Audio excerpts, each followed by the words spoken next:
Hey YouTube, Mark Gunnison here. In this video, I'm going to show how I installed a new interior in my 1961 Mooney. At the end of the video, we'll go over what it cost, but throughout the video, I'll kind of show you the process and what it took. The interior actually turned out a whole lot better than I thought it would when I started. I did the seats, the wall panels, the headliner, the carpet, soundproofing, everything. We'll go into that in the video here. But like I said, I was pretty impressed. It turned out pretty good, and it wasn't super expensive, but it did end up costing me more than I thought it would. So here's a video that I took right before pulling it apart. As you can see, the seats, the headliner, the wall panels, the carpet, absolutely everything needed to be replaced. It was in pretty sad shape. So my mechanic, along with a number of the forums, recommended Airtex interiors, and they make interiors that are pre-sewn and ready to be installed in the Mooney. So the first thing I had to do was send a bunch of measurements of my current seats just to double check. And then they sent me a complete ready to install interior. And here's a quick picture of the interior as it airs out in my garage. Unfortunately, I didn't get any pictures of the box that it came in. And here are some quick pictures of what it looked like behind my panels after I pulled them off. One thing I highly recommend is take as many pictures as you can as you pull things apart so that you'll be able to figure out how everything goes back together. And I can guarantee you're going to have questions when you get ready to reinstall things. And here's a quick little video nearing the end of the cleaning process. Not totally done here, but getting close. I spent hours and hours and hours scrubbing. I spent a lot more time cleaning than I thought it would. There's just this kind of oily film that just built up everywhere, and I mean, be prepared to spend an awful lot of time cleaning, because I spent a lot more time cleaning than I thought I would. So my A&P recommended getting rid of the old insulation and installing the soundproofing, which came in a big roll, and you just kind of cut it out, and it's got a sticky back material that sticks everywhere, and really kind of an enjoyable process. It doesn't take too long. You just cut out each section and glue it in, and I think it's going to make a huge difference on how quiet it is. So you can see he also had me install new scat tubing. The old tubing was pretty old and needed to be done. And while I was working on the interior out at the airport, I was able to recover the seats in my garage. Unfortunately, I didn't take very many pictures of that process. Went pretty quick. Took a little while to clean things up. Also took me a while to find springs that were strong enough to hold the heavier person of today compared to the 1961 person. But the seats actually turned out really nice. The seat foam is a little bit taller, so the seats are a little taller than the old ones. But as you can see in the picture, they really look good. And once the seats were complete, I took them out to the airport and test fitted them in the airplane, which was an awfully fun process, and they fit great, and I was real happy with that. Here you can see the carpet kit and scat tubing and other stuff as I'm kind of working along. But unfortunately, I kind of ran into a problem with the windows. You can see here are the windows. I hadn't planned on replacing the windows. They are in pretty good shape. I mean, this ugly green color, but there's really nothing wrong with the windows. But as you can see in this quick little video here, they had come unglued.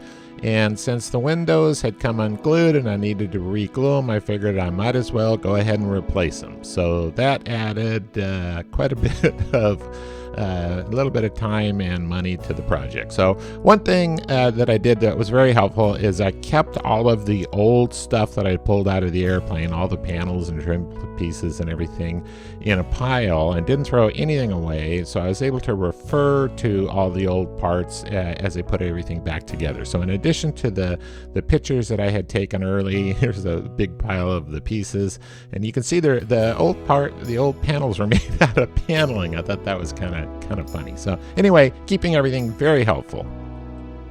Here I am installing the welt around the door and the baggage door. Turned out pretty good. Took a while, but turned out pretty good.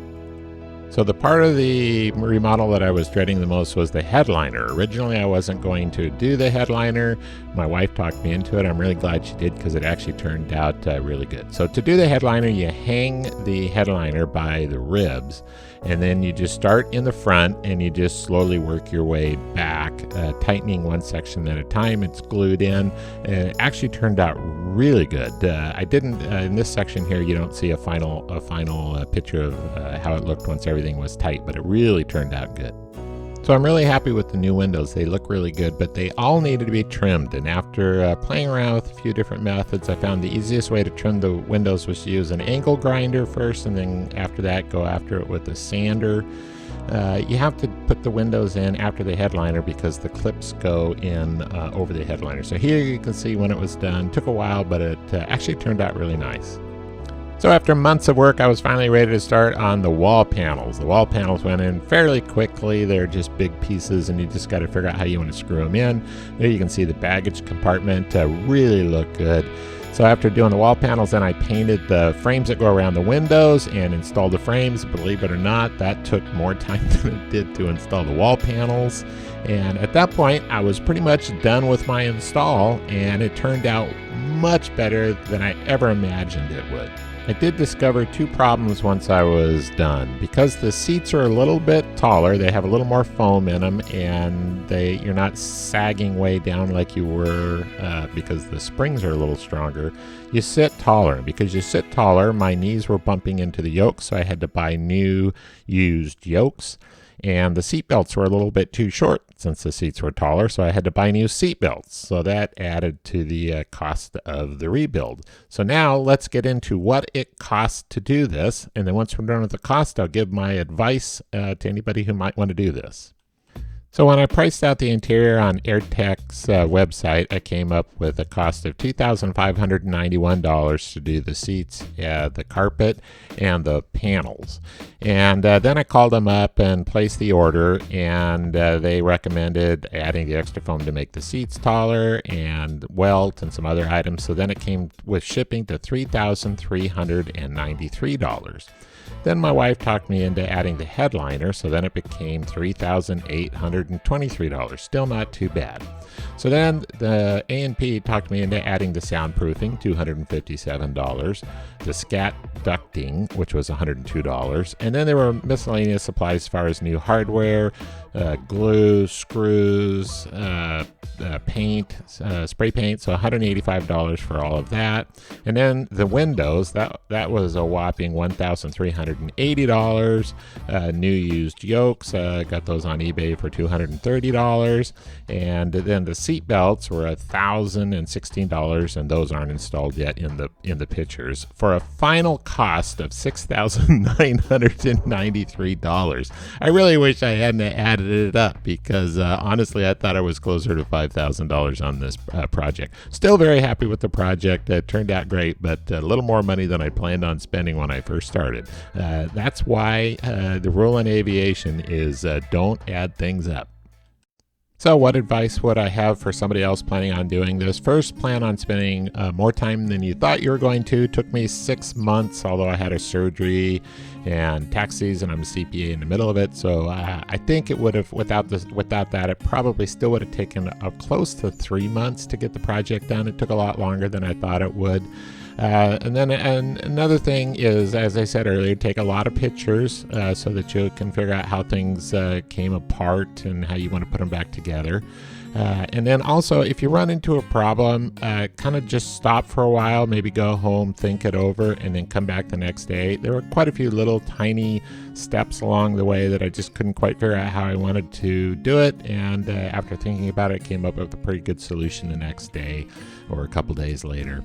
Also spent a lot more time ordering, for example, the springs for the seats. That took a while. So there's just some things in the process that took a lot longer. once I realized they needed the windows, those took a little while to come. The seat belts, I don't have the seat belts in there yet because they won't show up for another few weeks. So anyhow, the process took longer than I expected, but that's about it. It turned out much better than I thought it would. As you can see from the pictures, it really looks great, very comfortable. I'm really looking forward to flying in it. Unfortunately, my annual expired during the process, and so did my biannual flight review. So I can't take the plane flying until I get both those done. So anyways, as always, thanks for watching.